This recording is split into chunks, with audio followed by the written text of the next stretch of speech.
Napakadaling luto ng kamoting kahoy ang gagawin natin sa araw na ito. Gagamit lang ako ng 2 and 1/4 cup ng kamoting kahoy, 1 egg, 1 teaspoon ng lemon juice, pinch of salt, isang lata ng coconut milk at 3/4 can ng condensed milk. Haluin lang natin ito. At ibuhos natin sa ating nagadgad na kamoting kahoy, haluin nating mabuti hanggang sa ito ay wala ng buo-buo at isalin natin ito sa ating mga lyanera. Takpan ng aluminum foil para hindi matuluan ng tubig at i-steam natin ito sa loob ng 45 minutes.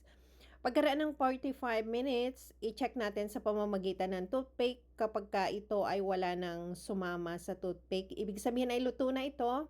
Palamigin lang natin ito ng bahagya at i-unmold natin. Ilalagay natin ito sa isang serving plate. Kung umabot ka sa parting ito ng panonood ng videos, ibig sabihin ay nagustuhan mo ang aking video recipe, huwag kalilimutang i-comment sa ibaba kung taga saan ka para malaman ko kung hanggang saan umaabot ang aking video recipe.